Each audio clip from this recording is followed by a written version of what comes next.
ഇനി അഡ്വക്കേറ്റ് വസന്ത് സിറിയക്കിലാണ്. വസന്ത് സിറിയക്ക്, ഇക്കാര്യത്തിൽ ഇന്ന് തന്നെ നോക്കൂ, വൈറ്റ് ഹൗസ് മുതൽ ഇന്ന് കൊച്ചു കേരളത്തിൽ വരെ വലിയ പ്രക്ഷോഭം നടക്കുന്നുണ്ട്. ഇതിൻ്റെ പേരിൽ, ഈ ബംഗ്ലാദേശിലെ കൂട്ടക്കൊലയുടെ പേരിൽ, ഹിന്ദു കൂട്ടക്കൊലയുടെ പേരിൽ, ന്യൂനപക്ഷ വേട്ടയ്ക്കെതിരെ വലിയ പ്രതിഷേധം നടക്കുന്നുണ്ട്. പക്ഷേ നമ്മുടെ രാജ്യത്തിന് കൂടി അങ്ങേയറ്റം അപകടകരമായ രീതിയിലേക്കാണ് ബംഗ്ലാദേശിലെ സംഭവ വികാസങ്ങൾ പോകുന്നത് എന്ന കാര്യത്തിൽ ഒന്നും തർക്കമില്ല. നമ്മുടെ അതിർത്തികളിലടക്കം അവരുടെ സേനാവിന്യാസം പൂർത്തിയായി കഴിഞ്ഞിരിക്കുന്നു എന്നാണ് ഉയരുന്ന റിപ്പോർട്ടുകൾ. പക്ഷേ അവിടെ ഈ ബംഗ്ലാദേശ് എന്ന് പറയുന്നത് ഇന്ത്യയിലെ ജനങ്ങളെ എങ്ങനെ കാണുന്നു അതുപോലെ തന്നെയാണ് ബംഗ്ലാദേശികളെ നമ്മൾ ഒരു പരിധിവരെ കണ്ടിട്ടുള്ളത്. അവിടെ ഹിന്ദുക്കൾ കൂട്ട വംശഹത്യയ്ക്ക് ഇരയാക്കപ്പെടുന്ന ഒരു സാഹചര്യമുണ്ട്. പക്ഷേ അതിനെ ഒരു സ്റ്റേറ്റ്മെന്റ് ഇറക്കി അപലപിക്കുന്നു എന്നത് മാത്രമേ കോൺഗ്രസ് നേതാക്കളിൽ നിന്ന് ഉണ്ടാകുന്നുള്ളൂ, ഇന്ത്യ സഖ്യത്തിലെ നേതാക്കളിൽ നിന്ന് ഉണ്ടാകുന്നുള്ളൂ. ഇങ്ങനെയാണോ ഈ വിഷയത്തെ കൈകാര്യം ചെയ്യേണ്ടത്? നീലിമ നോക്കൂ, നീലിമ പറഞ്ഞതുപോലെ തന്നെ ചരിത്രപരമായ ബന്ധം ബംഗ്ലാദേശിന് ഇന്ത്യയുമായി ഉണ്ട്. ഇന്ത്യ വിചാരിച്ചില്ലായിരുന്നെങ്കിൽ ഒരുപക്ഷെ ആ രാജ്യം ഉണ്ടാകുമായിരുന്നില്ല, അങ്ങേക്ക് അറിയാമല്ലോ. ഇനി ന്യൂനപക്ഷ വേട്ട എന്ന് മാത്രമാണ് കോൺഗ്രസ് നേതാക്കൾ അല്ലെ പ്രതിപക്ഷ നേതാക്കൾ അവിടെ കോട്ട് ചെയ്യുന്നത് എന്നാണ് അങ്ങ് ആദ്യം ഈ ചർച്ചയുടെ തുടക്കത്തിൽ പറഞ്ഞത്. പക്ഷേ ശ്രീമതി പ്രിയങ്ക ഗാന്ധിയുടെ ട്വീറ്റ് അങ്ങ് വായിച്ചിട്ടില്ല, അല്ലെങ്കിൽ അങ്ങേക്ക് PCR അത് ലഭ്യമാക്കുന്ന എഡിറ്റർ അത് കട്ട് ചെയ്ത് കളയുന്നുണ്ട്. കൃത്യമായി ശ്രീമതി പ്രിയങ്ക ഗാന്ധി അവിടുത്തെ ന്യൂനപക്ഷ വേട്ടയിൽ ഉപയോഗിക്കുന്നുണ്ട്, അത് ശരിയാണ്. പക്ഷേ അങ്ങനെ ഒരു സ്റ്റേറ്റ്മെന്റ് പുറപ്പെടുവിച്ചത് കൊണ്ട് മാത്രം അവിടുത്തെ ഈ വംശവെറിയെ അങ്ങനെയാണോ, ആ രീതിയിലാണോ ആ ഒരു പ്രതിഷേധം സംഘടിപ്പിക്കേണ്ടത്? ഇപ്പോൾ ഇവിടെ ഗാസയുടെ കാര്യത്തിലൊക്കെ നമ്മൾ കണ്ടതല്ലേ, ഇവിടെ എത്രയോ ദിവസങ്ങൾ, മാസങ്ങൾ നീണ്ടു നിൽക്കുന്ന പ്രക്ഷോഭമാണ് കണ്ടത്, UDF-ന്റെ ആയാലും LDF-ന്റെ ആയാലും. കേൾക്കൂ, ശ്രീമതി ഗാന്ധിയുടെ ട്വീറ്റിൽ കൃത്യമായി അവിടുത്തെ ഹിന്ദുസ് എന്ന് പറയുന്നുണ്ട്. ഇനി ശ്രീ രാഹുൽ ഗാന്ധി ആണല്ലോ കോൺഗ്രസിന്റെ ഏറ്റവും പ്രധാനപ്പെട്ട നേതാവ്, ലീഡർ ഓഫ് ഓപ്പോസിഷൻ. നിങ്ങൾ രാഹുൽ ഗാന്ധിയുടെ വാഷിംഗ്ടൺ DC-യിലെ പ്രസംഗത്തെ വലിയ വിവാദമാക്കിയപ്പോ ആ പ്രസംഗത്തിൽ ശ്രീമാൻ രാഹുൽ ഗാന്ധി തന്നെ കോട്ട് ചെയ്യുന്നുണ്ട്, പാകിസ്ഥാൻ ബോർഡറിലെ വിഷയത്തിലും ബംഗ്ലാദേശിലെ വിഷയത്തിലും സർക്കാർ നയത്തിനൊപ്പമാണ് പ്രതിപക്ഷം എന്ന് പറഞ്ഞു. സർക്കാരിന്റെ നയം എന്താണ്? സർക്കാരിന്റെ നയം മോശമല്ല എന്ന അഭിപ്രായമാണല്ലോ നീലവയ്ക്കുള്ളത്. അങ്ങനെയാണെങ്കിൽ ബംഗ്ലാദേശ് വിഷയത്തിൽ ആ നിലപാടിനൊപ്പമാണ് എന്ന് വാഷിംഗ്ടൺ DC-യിലെ പ്രസംഗത്തിൽ ശ്രീ രാഹുൽ ഗാന്ധി കൃത്യമായി പറഞ്ഞു. നിങ്ങൾ പക്ഷെ അതിലെ വിവാദത്തിന് പുറകെ പോയി.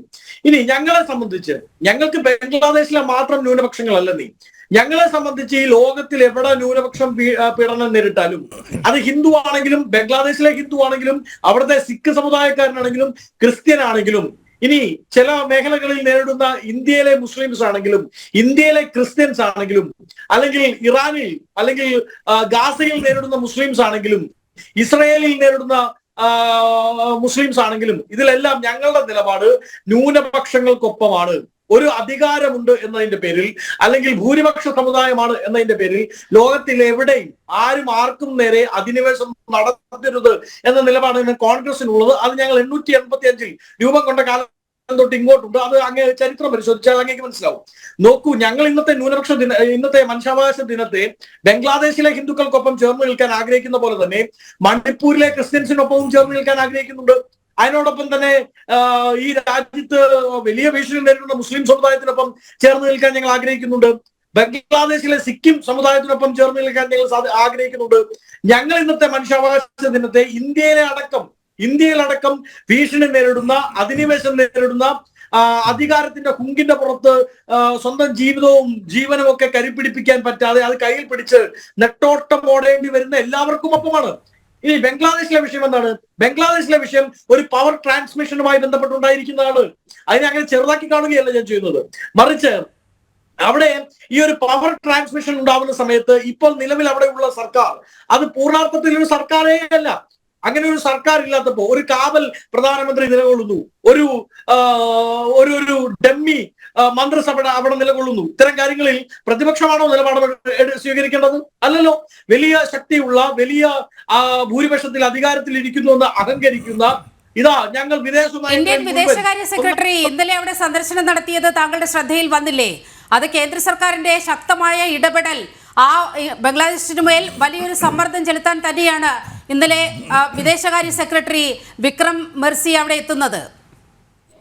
എത്ര നാളുകൾക്ക് ശേഷമാണ് അവിടെ ഈ പവർ ട്രാൻസ്ഫർ? എത്ര ദിവസങ്ങളായി, എത്ര മാസങ്ങളായി? അവിടെ ഹിന്ദുസ് അടക്കം, നിങ്ങൾ ഹിന്ദുക്കൾ എന്ന് പറയുന്നു, ഞാൻ ഹിന്ദുക്കളും ക്രിസ്ത്യനും സിഖ് അങ്ങനെയെങ്കിൽ പ്രിയങ്ക ഗാന്ധിയുടെ സ്റ്റേറ്റ്മെന്റ് എന്നാണ് വരുന്നത്? നവംബർ 27-ന്. അതായത് ഈ ഉപതെരഞ്ഞെടുപ്പ് എല്ലാം കഴിഞ്ഞ് സ്വസ്ഥമായതിനു ശേഷം മാത്രമാണ് നവംബർ 27-ന് പ്രിയങ്ക ഗാന്ധിയുടേതായ ഒരു സ്റ്റേറ്റ്മെന്റ് പുറത്തു വരുന്നത്. രാഹുൽ ഗാന്ധിയുടെ പ്രസംഗം എന്നാണ്. ഇനി അതൊക്കെ പോട്ടെ, പ്രതിപക്ഷത്തിന് ഞങ്ങൾക്ക് എന്താണ് അവിടെ ചെയ്യാൻ സാധിക്കുന്നത്, അവിടെ ഇടപെടാൻ സാധിക്കുന്നത്? ഒന്നത് ഇന്ത്യയുടെ ഉള്ളിലെ പ്രശ്നമല്ല, മറ്റൊരു രാജ്യവുമായി ബന്ധപ്പെട്ട വിഷയമാണ്. അവിടെ ഗാസയുടെ കാര്യത്തിൽ എന്തായിരുന്നു? ഗാസ ഇന്ത്യക്കുള്ളിലായിരുന്നോ? അല്ല, ഗാസയിൽ പ്രതികരിച്ചതുപോലെ തന്നെയാണ് ബംഗ്ലാദേശിൽ ഞങ്ങൾ പ്രതികരിച്ചത്. എന്താ തെറ്റുള്ളത്? അങ്ങനെയാണ് കോൺഗ്രസിന്റെ അവകാശവാദം. ആദർശ കുനീലം, ഇങ്ങനെയാണോ കോൺഗ്രസ് പ്രതിനിധി പറഞ്ഞത്? എത്ര കണ്ട് മുഖവിലയ്ക്ക് എടുക്കാൻ പറ്റും? ഗാസയിലും പലസ്തീനിലും കാണിക്കുന്ന ഒരു ആത്മാർത്ഥതയൊക്കെ ഇവിടെ ബംഗ്ലാദേശിലെ ഹൈന്ദവ ജനതയുടെ കാര്യത്തിൽ കോൺഗ്രസ് സ്വീകരിച്ചു എന്ന് പറയാൻ കഴിയുമോ? ഇവിടുത്തെ CPM സ്വീകരിച്ചു എന്ന് പറയാൻ കഴിയുമോ? ഇന്ത്യ സഖ്യം സ്വീകരിച്ചു എന്ന് പറയാൻ കഴിയുമോ? തീർച്ചയായും സ്വീകരിച്ചില്ല എന്ന് തന്നെ നമുക്ക് അത് വിസിബിൾ ആയിട്ടുള്ള ഒരു കാര്യമാണ്. അത് പറയേണ്ട ആവശ്യമോ അല്ലെങ്കിൽ ഞാനിവിടെ തെളിയിക്കേണ്ട ആവശ്യമൊന്നുമില്ല. കഴിഞ്ഞ കുറെ നാളായിട്ട് ഈ ഒരു കാര്യം ഇവിടെ നടന്നത് മുതൽ, ഈ ഒരു ബംഗ്ലാദേശിൽ ഈ ഒരു പ്രശ്നം ഉണ്ടായി ഉടലെടുത്ത സമയം മുതൽ തന്നെ ഈ രണ്ട് കക്ഷികളും ഒരു നയ കൃത്യമായിട്ട് ജനങ്ങളോട് പറഞ്ഞിട്ടില്ല. ഒന്നാമത്തെ കാര്യം. ഇനി രണ്ടാമത്തെ, നമ്മുടെ അഡ്വക്കേറ്റ് ബസന്ത് പറയുകയുണ്ടായി, അതായത് ഇതൊരു ഇന്ററിം ഗവൺമെന്റ് ആണ്, ഇതൊരു ട്രാൻസിഷൻ ഗവൺമെന്റ് ആണ്, അപ്പൊ അതുകൊണ്ട് പിന്നെ അവിടുത്തെ കാര്യങ്ങളൊക്കെ ആ രീതിയിൽ കണ്ടാൽ മതി എന്ന് അദ്ദേഹം അവിടെ സമർത്ഥിക്കുകയുണ്ടായി. ഞാൻ പറയട്ടെ സുഹൃത്ത്, ഇതേപോലെ ഒരു ഇന്ററിം ഗവൺമെന്റ് ശ്രീലങ്കയിൽ ഉണ്ടായിരുന്നല്ലോ. ശ്രീലങ്കയിലും ഇതേപോലത്തെ ഒരു ക്രൈസിസ് ഉണ്ടായിരുന്നല്ലോ. ആ സമയത്ത് ശ്രീലങ്കയിൽ എന്താണ് സംഭവിച്ചത്? ആ ഇന്ററിം ഗവൺമെന്റിനെ കൃത്യമായി ശ്രീലങ്കയ്ക്ക് ബെയിൽ ഔട്ട് കൊടുക്കാൻ മുന്നിൽ നിന്ന രാഷ്ട്രം ഇന്ത്യയാണ്. അത് നിന്നുകൊണ്ട് നമ്മൾ ആ രാജ്യത്തിലെ ഇന്ന ഡെമോക്രസി അവിടെ വളർത്തിയെടുത്തു, അവിടെ ഒരു സംവിധാനം ഉണ്ടാക്കിയെടുത്തു. അപ്പൊ ഇതുപോലെയുള്ള നമ്മുടെ ചുറ്റുവട്ടത്തുള്ള, നമ്മുടെ നെയ്ബർഹുഡിലുള്ള ഏത് രാഷ്ട്രമായാലും ആ രാഷ്ട്രത്തിന്റെ ഫസ്റ്റ് പോയിന്റ് ഓഫ് കോണ്ടാക്ട് നമ്മുടെ രാജ്യം തന്നെയാണ്. അപ്പോൾ ഈ ഒരു കാര്യം നമുക്ക് എല്ലാം മനസ്സിലാക്കാൻ പറ്റുന്ന ഒരു കാര്യമല്ലോ. അപ്പൊ അത്തരത്തിൽ ഇതൊരു ഇന്ററിം ഗവൺമെന്റ് ആണ് എന്ന് പറഞ്ഞ് ഒരു ഇതിൽ നിന്നൊരു രക്ഷപ്പെടാൻ ശ്രമിക്കുന്ന ഒരു മനോഭാവം ശരിയല്ല. ഇനി വേറൊരു കാര്യം കൂടി പറയാം. അതായത് ആദ്യം ഇപ്പൊ മുഹമ്മദ് യൂനിസിന്റെ നേതൃത്വത്തിൽ ഒരു സർക്കാർ രൂപവൽക്കരിച്ചായിട്ട് നമ്മൾ സർക്കാർ എന്ന് പറയാൻ കഴിയില്ലെങ്കിൽ ഈ പറയുന്ന പോലെ ഒരു ഇന്ററിം ഗവൺമെന്റ് ഫോം ചെയ്തു. അപ്പൊ ആദ്യം ചെയ്ത കാര്യങ്ങൾ എന്താണ്? അവർ അത്രയും കാലം ബാൻ ആയിരുന്ന ജമാഅത്തെ ഇസ്ലാമി പോലെ ഒരു സംഘടനയുടെ ബാൻ അങ്ങ് എടുത്തു മാറ്റുകയാണ് ചെയ്തിരുന്നത്. ആദ്യത്തെ സർക്കാർ നയപരമായി നിങ്ങൾ ഒരു ഇന്ററിം ഗവൺമെന്റ് ഫോം ചെയ്യുമ്പോൾ ആ രാജ്യത്തിനെ ഡെമോക്രസിയെ വീണ്ടും റീസ്റ്റോർ ചെയ്യാനല്ലേ ശ്രമിക്കേണ്ടത്? പകരം നിങ്ങൾ ഒരു ഷെയ്ഖ് ഹസീന സർക്കാർ ബാൻ ചെയ്ത ഒരു സംഘടനയുടെ ബാൻ ആദ്യം എടുത്തു മാറ്റുകയാണോ ചെയ്യേണ്ടത്?